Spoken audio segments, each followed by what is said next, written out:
I am not the only one feeling that first-person shooter games are not hitting the same, and we all in some form are feeling the burn.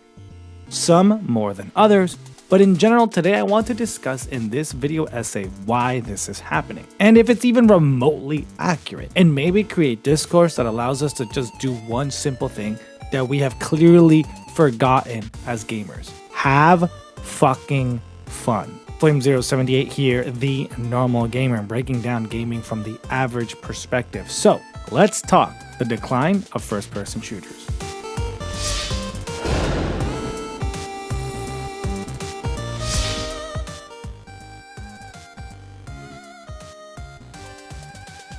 What sparked this initial essay was a conversation I had with a mutual about first-person games just being way too hyper-competitive, and how that is ruining the experience for most people. But with palworld taking the world by storm, and the fact that for me personally this was the second survival game to take a freaking chokehold on me, first being Lego Fortnite, I want to go into breaking down why these types of games are breaking records, but I want to be concise, so this whole thing is going to be in two parts. Right now this video will focus on the decline of the first-person shooter experience, and in my next video I will focus more on why the survival genre is kind of blowing up. So if that is what you want more of, make sure to hit the subscribe button so you don't miss part 2.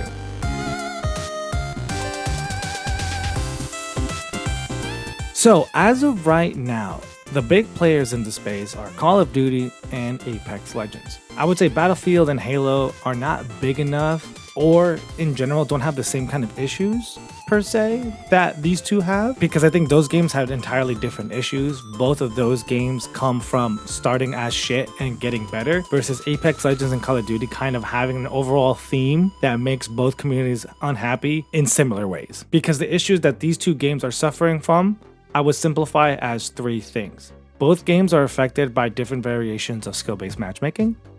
Both games suffer from a creator slash casual slash general player-based discourse.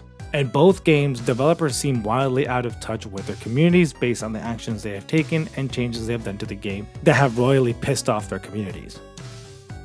So as I stated in the opening, when I was coming up with this video essay, I was tackling it from the lens that shit is way too competitive for no reason. And with that, both the skill-based matchmaking and the creator casual riff points can be lumped up into that one angle. But there is a distinction to be made of these 2 points, and that's why I separated them. The core crux of skill-based matchmaking is the influence of I don't want to sweat all the time. In other words, high-level players are complaining that they can't pub stop. While I would say the creator slash casual riff discourse revolves around players rallying behind ideas or sentiments of how the game should be played and shaming anything that is not that, aka meta builds, meta picks, anti-marksman weapons, anti-legends, like all these things that people create videos on, and when people do the opposite of that, you get shamed for. But both of these topics kind of have a glue and kind of have a theme that puts them together. I would say being hyper-competitive has a strict correlation to the content creation side,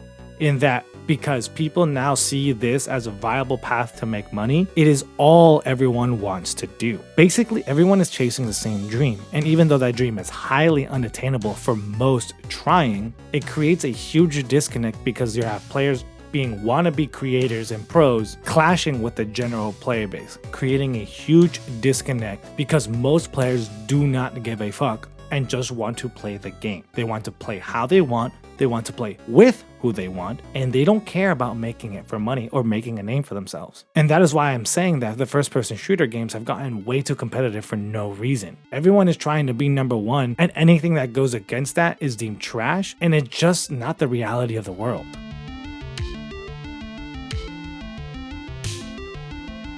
It also does not help that these titles are horrendous fucking cash grabs with horrendous monetization practices. Gamers are fed up with this as well. So when titles break this, it creates waves. Baldur's Gate 3 did this, and now palworld is doing it. Both games are a buy-in to an experience with countless of hours of enjoyment with zero microtransactions or any bullshit that comes from live services. A gaming package worth buying into. I will note that palworld is in early access, and well, things could easily change, but I'm hoping they will not, and I don't think they will. What is more preferable?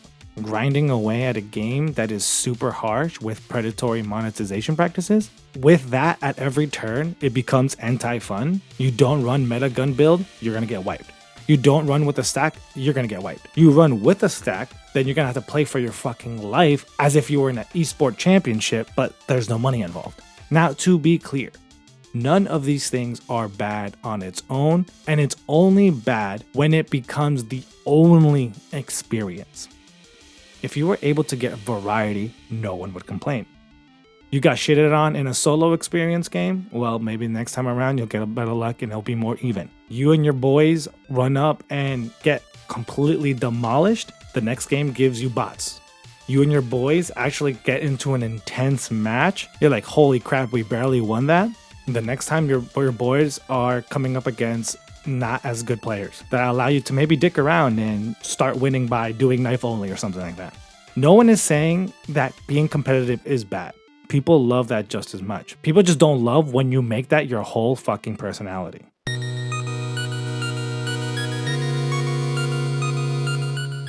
Lastly, I want to end with this, which I think makes things worse by having everyone move towards this competitive mindset. The loss of social features. The loss of the ability to really make connections. We lost the ability to stay in the lobbies that felt good. The ability to vote on the next map. Social features that just was so much fun to participate in. Pre-game lobby banter. Post-game lobby banter. Like, I miss the days where when you run with your boys and you run into another group, have an intense match, you talk shit, and then everyone's like, yo, let's stay in this lobby, let's run it back. Moments where you can create memories that are not only fun, but create experiences that are also hyper competitive within yourselves. But most importantly, it encourages fucking community. These algorithms are just pushing for engagement, but somehow miss the biggest form of engagement, which is community. So is it really a surprise that other game genres fill the void? There is obviously more to dive into in terms of survival games, but in general, games that blow up like palworld and Baldur's Gate 3 clearly fill a void that first-person shooter gamers like myself have with our favorite first-person shooter titles. To have a mass of gamers who just play one type of game be actually open and enjoy and try other genres of games is a loud indicator that the genre is missing something. At the end of the day, first-person games are not going anywhere. It's not dying. Many people will leave. A lot of them will come back. This is not a doom or gloom type thing. It is just funny, and it's clear that with 2 million concurrent players currently playing an early access game, at least to me, it tells me that first-person gamers like myself, and more importantly, first-person games titles, are fucking failing us. But like I said, survival games are my next essay. So if you agree or disagree with what I just said, leave your thoughts down below. I look forward to seeing y'all in my next video. Flame078 here. Until next time. Adios.